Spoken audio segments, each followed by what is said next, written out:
Rahim di tempat yang paling mulia, tanah masjid, di waktu yang paling mulia, salat subuh. Aqimis salata liduluki syamsi ila ghasaqil laili wa qur'an al-fajr. Allah tidak menyebut yang lain sebagai Quran Fajr, tapi disebut Allah salat subuh karena ayat yang paling panjang dibaca dalam salat adalah Quran al-Fajr, salat yang paling panjang bacaan ayat Al-Qur'annya di waktu subuh. Dan hari ini Allah Ta'ala memilih untuk mengawali kemuliaan, dan hari Jumat pula kemuliaan itu diakhiri dengan berakhirnya kiamat pada hari Jumat. Sampai-sampai hari Jumat dijadikan sebagai tempat berkirimnya salawat ke makam Rasulullah SAW. Ketika itu Nabi bertanya, sahabat bertanya kepada Rasulullah SAW, kaifa salatuna ma'rudatun alaika wa qad arimta. Bagaimana mungkin salawat kami dibawa ke makammu padahal engkau sudah hancur berkeping. Lalu kemudian Nabi menjawab, innallaha harramal arda ajsadal anbiya. Allah mengharamkan tanah memakan jasad para nabi. Mudah-mudahan silaturahim kita ini membuat kita selalu istiqamah dalam iman dan Islam dan bersama Rasulullah SAW dalam surga Jannatul Firdaus insyaallah. Pada kesempatan yang baik dan mulia ini ada beberapa hal yang ingin saya sampaikan. Yang pertama, seperti ayat yang dibacakan oleh imam kita tadi, innama amruhu idza arada syai'an ay yaqula lahu kun fayakun. Termasuklah pertemuan kita subuh ini adalah jadwal kun fayakun yang tidak terjadwal sebelumnya. Berapa banyak kita berkeinginan tapi Allah tidak ingin, maka tidak terjadi. Ana urid, huwa yurid, hiya turid, Allah fa'alul lima yurid. Tapi ketika Allah Ta'ala mau, yamsaskallahu bidurrim fala kashifa lahu iyyahu. Kalau engkau ditimpa suatu kesulitan, kesusahan, tidak ada yang bisa menyingkapkan yang darimu kecuali Allah Subhanahu wa taala. Wa yuridka bi khairin fala radda li fadlih. Tapi kalau Allah ingin memberikan suatu kebaikan, tak pula ada yang bisa menolaknya, baik itu dari kalangan jin maupun manusia. Itu yang kita katakan setiap selesai salat, la mani'a lima a'taita wa la mu'tiya lima mana'ta. La mani'a, tidak ada satupun yang bisa menjadi penghalang atas apa yang engkau ingin berikan. Wala mu'tiya, tidak pula ada yang bisa satupun yang memberikan atas apapun yang ditahan oleh Allah Subhanahu wa ta'ala. Buktinya subuh ini, berapa banyak jadwal saya batal yang baleho bannernya sudah siap karena tidak dapat izin. Subuh ini bisa karena memang tidak pakai izin. Ustaz Abdul Somad ngapain datang? Salat Jumat. Sama seperti saya menyampaikan khutbah Jumat, tidak perlu izin. Makanya saya dibuat di atas mimbar salat Jumat. Kita memang tidak ada membuat baliho, takbir akbar dan selain, hanya sekedar pertemuan silaturahim di masjid di rumah Allah Subhanahu wa taala. Poin pertama yang ingin saya sampaikan bahwa dalam hidup ini banyak sekali hal-hal yang diberikan Allah Subhanahu wa taala kepada kita, seperti yang diceritakan pada kisah Nabi Musa alaihissalam. Musa alaihissalam adalah contoh model kun fayakun. Ketika semua anak-anak dirazia, yuzabbihuna abna'akum wa yastahyuna nisa'akum. Anak laki-laki semuanya sembelih. Tidak ada satu pun yang bisa terselamat dari penyembelihan Fir'aun. Razia yang dilakukan oleh penguasa terbesar dunia, sampai-sampai satu dari 7 keajaiban dunia mengabadikan makam kubur tempat mumi mereka sampai hari ini. Sampai-sampai satu-satunya raja yang jenazahnya masih utuh hidup sampai saat ini masih ada di Tahrir Square Museum di samping Sungai Nil. Siapa saja adik-adik yang nanti pergi ke Mesir, silakan kalau mau bertemu dengan Fir'aun. Tidak terlalu sulit untuk mengurus surat izinnya, dapat visa, pergi ke Kairo, dari Kairo naik taksi ke Tahrir Square, sampai di sana masuk ke dalam, naik ke atas, ada satu ruang khusus untuk dia. Ketika saya sampai di depan pintu, bergetar badan saya mau masuk ke dalam karena melihat tiketnya mesti beli lagi. Ternyata tiket yang di bawah nggak cukup, sudah mahal, mau dipoto nggak boleh karena cahaya blitz boleh merusak, bisa merusak kulit mumi katanya, maka dibiarkan saja begitu. Nah, itu juga nanti maksudnya kita jangan foto pakai blitz. Mata anak kecil juga yakadul barqu yakhtafu absarahum, kilat akan menyambar mata. Kilat bisa menyambar mata anak kecil disebabkan blitz, merusak kornea mata. Lalu kemudian Allah Subhanahu wa taala ingin memberikan kun fayakunnya. Wa auhayna ila ummi Musa an ardi'ih. Wahai ibu Musa, susukan anakmu. Fa in khifti alaihi, kalau kau takut anakmu ini nanti akan disembelih oleh tentara Fir'aun, la takhafi, jangan kau takut. Wala tahzani, jangan kau sedih. Orang akan stres menghadapi perjalanan hidup ketika dua penyakit hinggap dalam dirinya, terlalu takut dan terlalu sedih. Ini penyakit orang sekarang. Terlalu takut nanti anak cucunya tidak makan, akhirnya dia korupsi. Terlalu takut nanti akan terjadi begini-begini, akhirnya dia curang dalam dagang bisnisnya.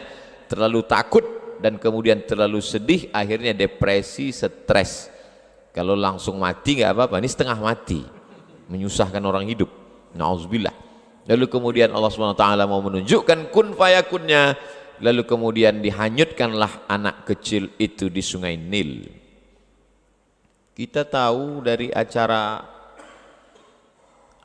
televisi parabola yang bercerita tentang hewan-hewan itu, katanya singa itu adalah sampai-sampai the Lion King, raja. Singa dianggap sebagai raja belantara hutan. Tapi ketika kita tonton di TV, singa tidak ada apa-apanya dibanding dengan kuda Nil. Betapa kuda Nil dengan enaknya saja menangkap kepala singa dan dicampakkannya. Ustaz tahu dari mana? Ada yang ngirim videonya ke saya. Sungai Nil yang dipenuhi dengan binatang buas yang luar biasa itu tidak dapat memudaratkan bayi kecil yang dihanyutkan Allah Subhanahu wa taala karena ada rencana skenario Allah Subhanahu wa taala. Yang menghanyutkannya seorang perempuan. Asbaha fuadu ummi Musa farigha. Setelah anak itu dia hanyutkan, hatinya kosong. Menurut ahli tafsir, hatinya kosong, tidak ada memikirkan apapun, yang ada hanya Musa saja dalam hatinya. Lalu kemudian anak yang dihanyutkan itu tahu di mana lokasi tempatnya. Bukan karena dipasang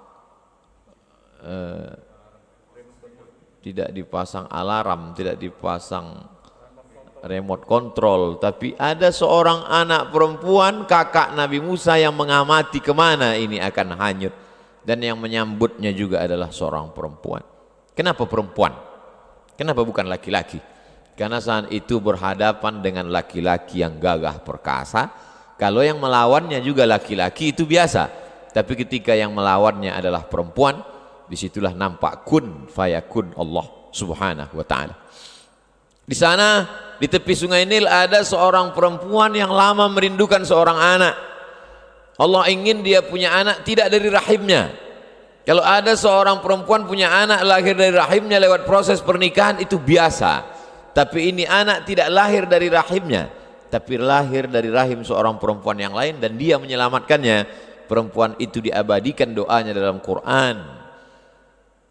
Imra'atu Fir'aun idh qalat, ketika dia berkata, Rabbi ibnili indaka baitan fil jannah, bangunkan untukku satu rumah di dalam surga, wa najjini min fir'auna wa amalihi wa najjini minal qaumiz zalimin. Perempuan itu bernama Asiyah.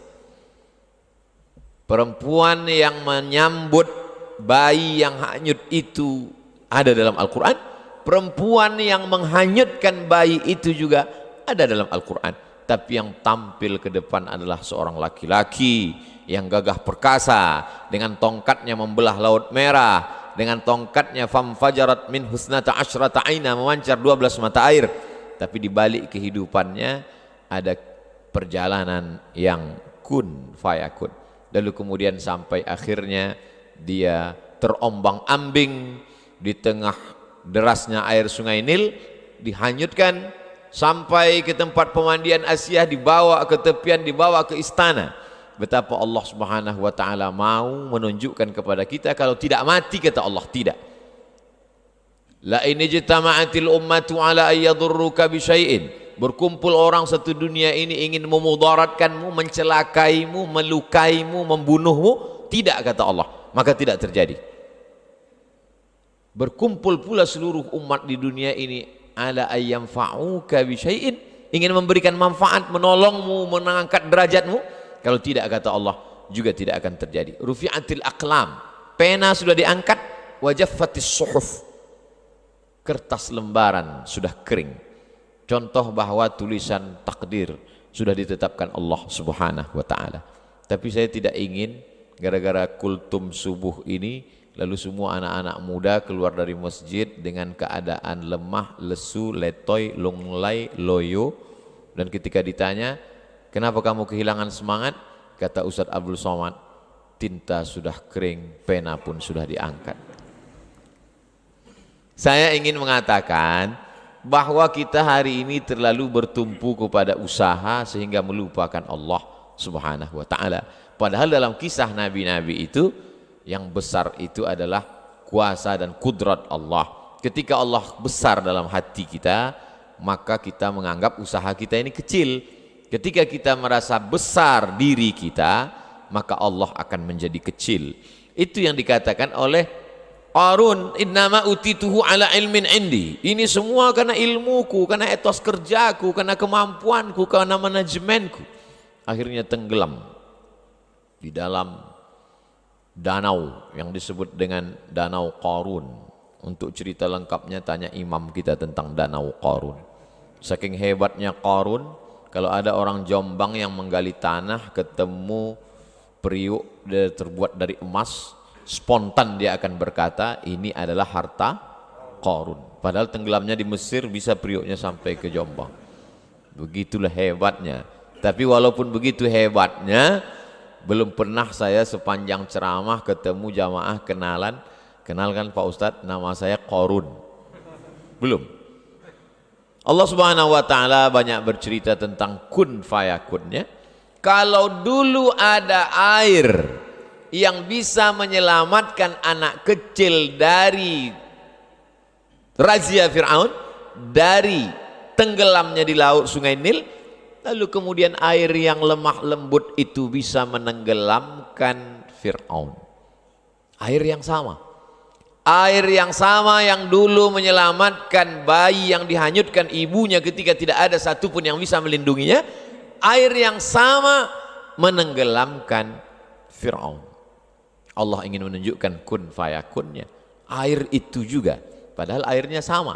Betapa dalam kehidupan ini kita ingin meminta air yang lain. Padahal sebetulnya kalau Allah mau, Allah merubahnya dengan kuasanya. Innama amruhu idza arada syai'an ayaqula lahu kun fayakun. Walillahil asmaul husna.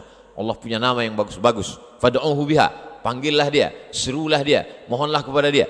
Saya kalau dalam berdoa tetap saya sebut itu, ya Rahman, ya Rahim, ya Dzal Jalali wal Ikram, ya Fa'alul lima yurid, ya man qadha amran innama yaqulu lahu kun fayakun, ya man quwwatuhu bainal kafi wan nun.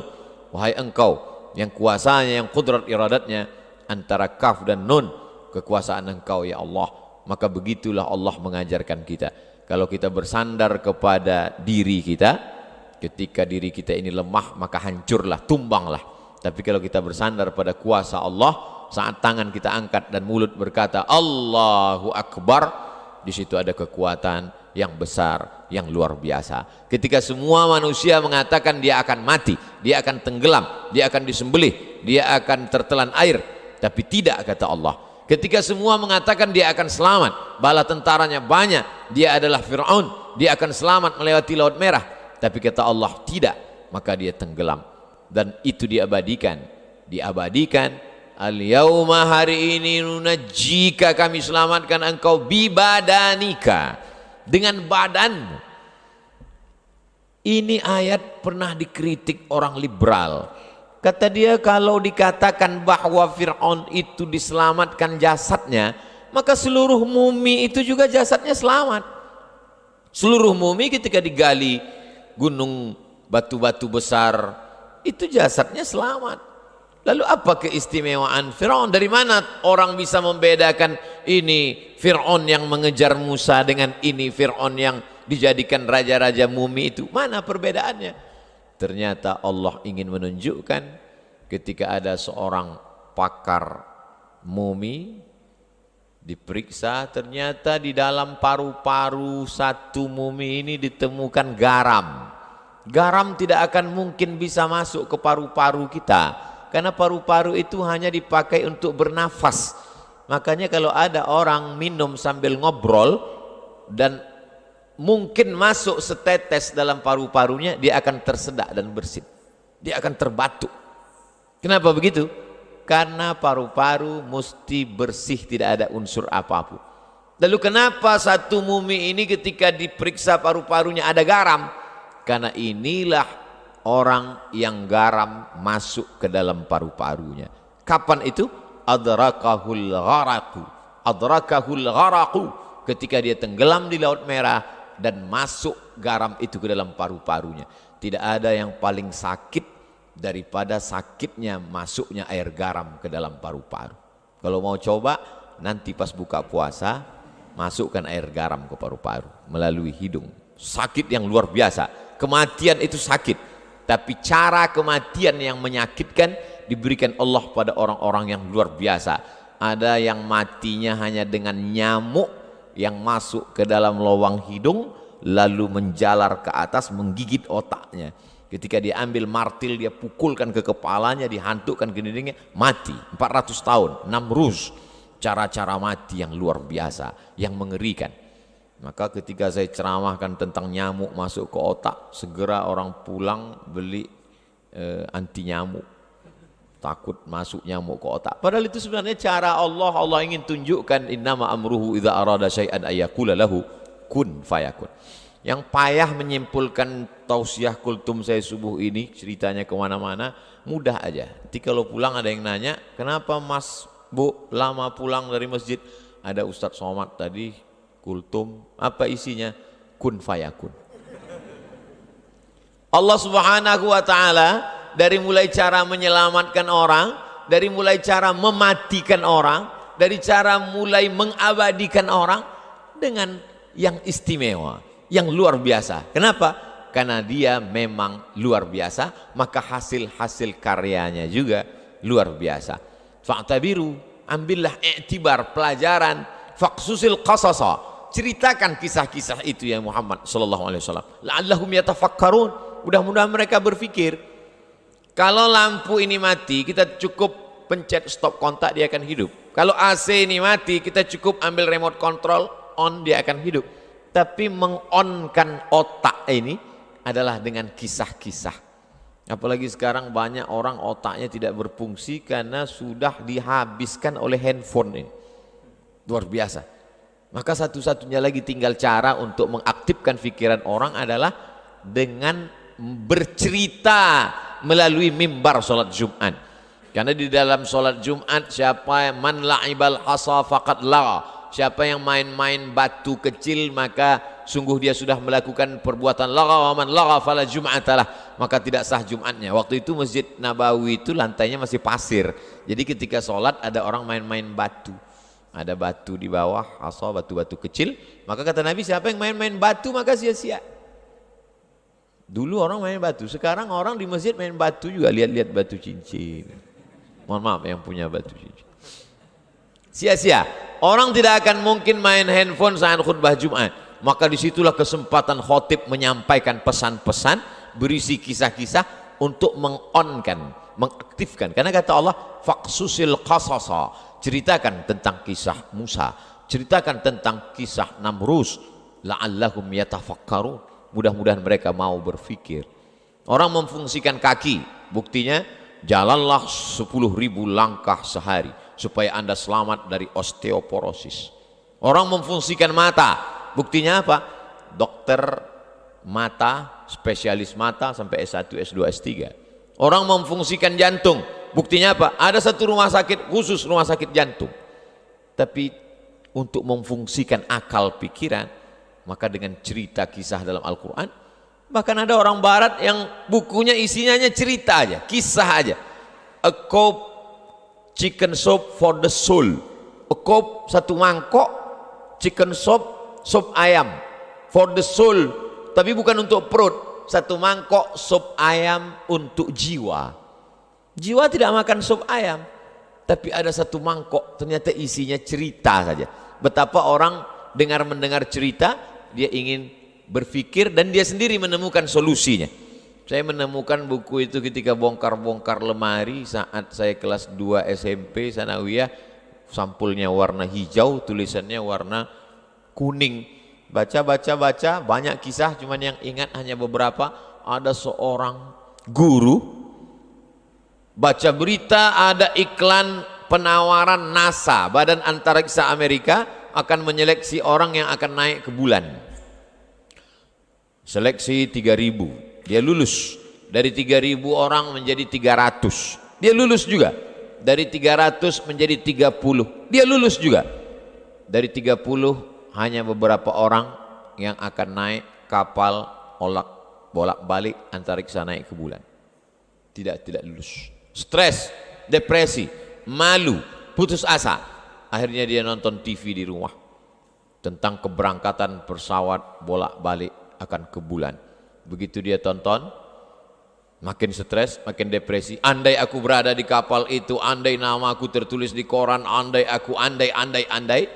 Begitu pesawat itu mulai, dalam hitungan detik, 1, 2, 3, 4, belum sampai 1 menit, tiba-tiba pesawat itu meledak, meletup, hancur berkeping. Di saat itu juga dia berterima kasih kepada Tuhan, untung aku nggak lulus. Andai saja lulus di situ. Padahal berapa detik yang lalu dia berkata, mengapa aku tidak di sana? Mengapa aku tidak lulus? Belum lagi berakhir menit itu, di saat itu juga dia berkata, untung saja aku tidak lulus. Betapa kita menilai hidup ini menurut pandangan kita, padahal ada yang lebih indah menurut rencana Allah Subhanahu wa taala, tapi dengan cara mengikuti kehendak Allah. Cerita saya ini jangan dipotong. Saya tidak ingin juga ada adik-adik mahasiswa ketika ditanya sama bapaknya pulang, kamu udah selesai semester 8? Belum Pak. Kenapa? Ada hikmah-hikmah yang bisa kita petik dari perjalanan panjang ini. Cuman kita belum bisa menangkapnya karena hanya Allah. Nanti akan ditunjukkan Allah di akhir zaman Pak. Saya takutnya bapaknya tidak ngamuk, dengan senyum dia katakan, betul yang kau katakan, maka dari semester 9 dan berikutnya kau carilah uang kuliah sendiri.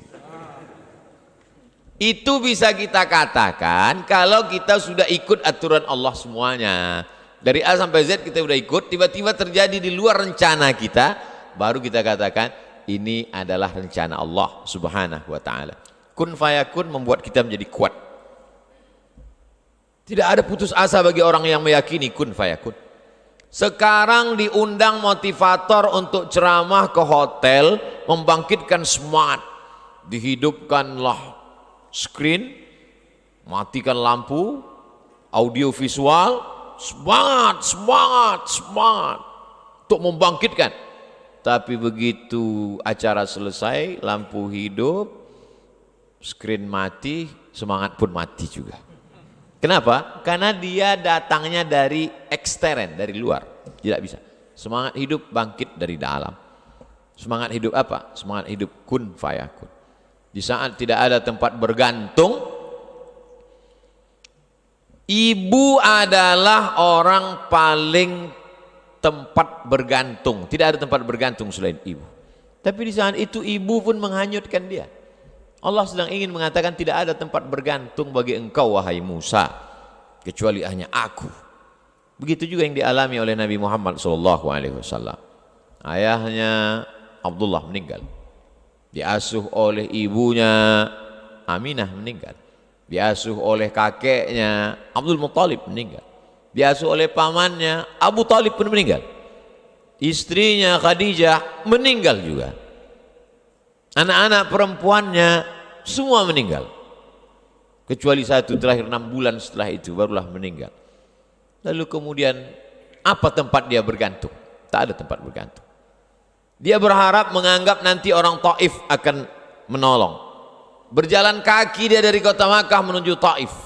Karena kalau dia naik onta, naik keledai, naik kuda, nanti dianggap dia akan pergi jauh, dia akan dibunuh. Dia jalan kaki 100 km sampai ke Taif. Orang Taif tidak menyambut dia dengan tala'al badru alaina. Orang Taif tidak menyambut dia pakai banner, baleho dan umbul-umbul. Mereka sambut dia dengan lemparan batu. Akhirnya dia mengadu ke balik bukit dan berkata, Ilahi, ilaika ashku dha'fa quwwati. Kepada engkau aku mengadukan kelemahanku wa qillata hilati. Ketidakberdayaanku wa hawani. Kehinaanku di tengah manusia. Anta rabbul mustad'afin. Engkaulah tempat aku berlindung ya Allah. Pada saat itulah baru Allah menunjukkan kun fayakunnya. Setelah perjalanan panjang, di akhir itu baru datang kun fayakun. Malakul jibal. Malaikat jibal, malaikat penjaga segala bukit di dunia ini berkata, ya Muhammad sallallahu alaihi wasallam, tunjukkan mana gunung yang paling besar, Jabal Qu'ayqi'an dengan Jabal Abi Qubais. Tunjukkan, akan kutimpakan kepada mereka, rata mereka dengan tanah. Apa jawab Nabi? Asallah an yukhrij min aslabihim man ya'budullah wa la yusyrika bihi syai'a. Ya Allah, keluarkan dari tulang sulbi mereka anak cucu yang akan menyembah engkau, tidak mempersekutukan engkau dengan apapun. Penduduk Taif hari ini 100% muslim. Di saat kemarahan, di saat kekecewaan, di saat tidak ada tempat berharap, tapi Allah ingin memberikan kemuliaan, Allah berikan kun fayakun. Nabi menjawab kun fayakun itu dengan maaf. Maka disitulah letak kemuliaan Sayyidina wa Maulana wa Syafi'ina Muhammad sallallahu alaihi wasallam. Lalu kenapa kun fayakun itu tidak turun ke kita?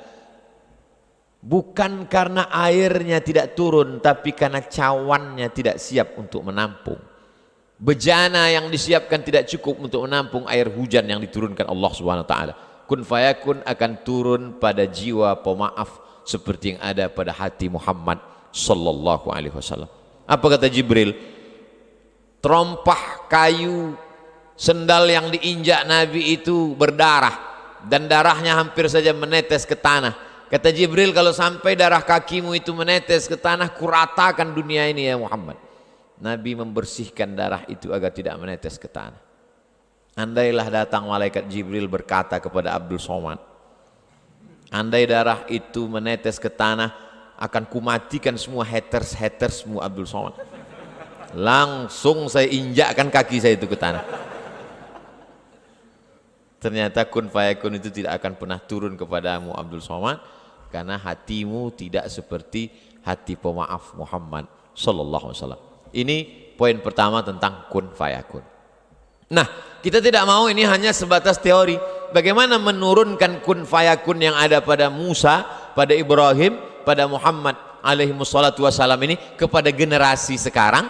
Maka kita perlu mentransfer itu ke umat yang ada sekarang.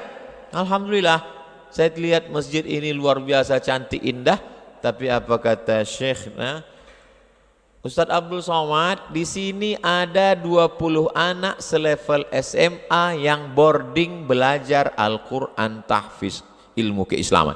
Yang SMP tidak boarding tapi full day, maksudnya penuh 1 hari, malamnya enggak di sini lagi. Inilah cara kita untuk mengembalikan lagi kun fayakun yang pernah ada mampir di dalam hati Musa, yang pernah bersemayam di dalam hati Ibrahim, kita tarik lagi ke hati umat yang ada sekarang melalui lewat pendidikan Islam. Macam-macam, lain padang, lain belalang, lain lubuk, lain ikannya, lain kepala, lain idenya. Ada idenya dengan membuat masjid bagus, lalu kemudian ada lembaga pendidikan. Ada idenya untuk memajukan Taman Pendidikan Al-Quran dengan program 1000 TPQ seluruh dunia, sehingga kualitas anak-anak, guru fisika PNS, guru kimia digaji mahal, guru matematika bisa dapat beasiswa S1, S2, S3, tapi guru ngaji digaji 300.000 sebulan, gajiannya 3 bulan sekali, disunat massal.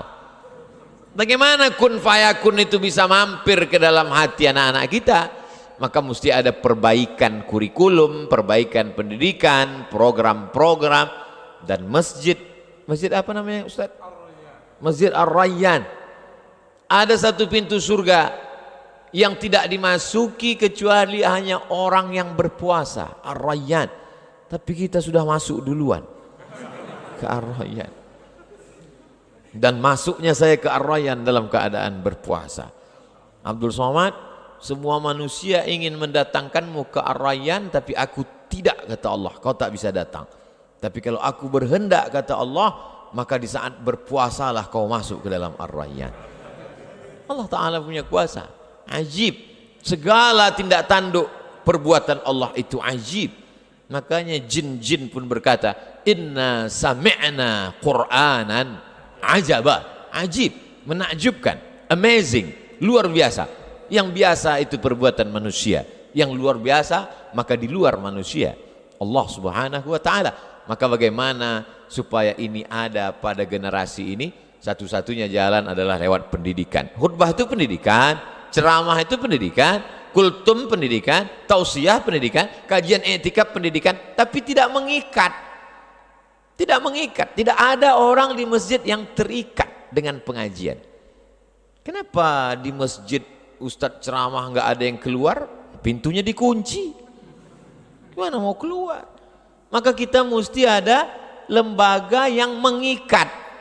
Sekolah formal, SMP tahfiz, SMA tahfiz. Satu sisi dia ingin dapat ijazah, tapi dengan ijazah dari Diknas itu isinya adalah tahfiz Quran, akidah, akhlak, bahasa Arab, sejarah Islam, fiqih, usul fiqih. Dalam satu hembusan nafas dia akan berkata qala Rasulullah SAW, qala Nabi SAW. Tapi juga dalam hembusan yang sama dia mampu berkata fisika, kimia, biologi, matematika, bahasa Inggris. Inilah generasi yang akan bangkit dengan semangat kun fayakun tanpa meninggalkan dunia. Sekarang kita melihat ada orang yang luar biasa dengan kehidupan dunia, tapi kun fayakun tak ada dalam hatinya. Satu lagi ada orang yang luar biasa kun fayakunnya, tapi dia meninggalkan dunia. Laisa bi khairikum man taraka dunyahu li akhiratihi. Orang yang baik bukan yang meninggalkan dunia untuk akhirat, wala akhiratahu li dunyahu. Bukan pula yang meninggalkan akhirat untuk dunia. Liusiba minhuma jami'an. Dapat dua-duanya. Bagaimana bisa membangun masjid secantik, seindah, seluar biasa ini? Jawabannya kan ceramah Ustadz, kun fayakun. Iya, tapi kan ada usaha, ada ikhtiar manusia. Masjid Ar-Rayyan Jombang sedang menunjukkan kita bagaimana kita mengkombinasikan makna kun fayakun sesuai antara ikhtiar dengan usaha manusia. Yang terakhir, kosong hampa perbuatan itu kalau tidak ada Allah di dalamnya. Tidur menjadi berisi kalau ada Allah di dalamnya. Bismika Allahumma ahya wa amut. Jangan dibaca waktu pengajian. Makan menjadi berisi, berkualitas kalau ada Allah di dalamnya. Allahumma barik lana fima razaqtana wa qina adzabannar. Tapi puasa menjadi tidak bernilai kalau tidak ada Allah di dalamnya. Bagi siapa yang tidak berniat di dalam hati bahwa dia akan berpuasa. Ibadah kosong, salat kosong kalau tidak ada lillah.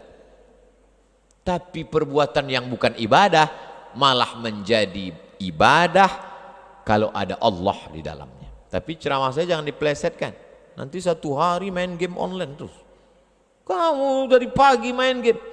Kalau ada Allah di dalamnya, maka dia pun akan bernilai ibadah, kata Ustadz Somad tadi. Ini banyak sekarang. Saya yang di masjid ini insya Allah tidak akan mempelintir ceramah saya. Tapi kan ini direkam. Itu bisa sampai kemana-mana. Nah, maka 3 poin yang saya sampaikan. Pertama, kun fayakun para nabi. Yang kedua,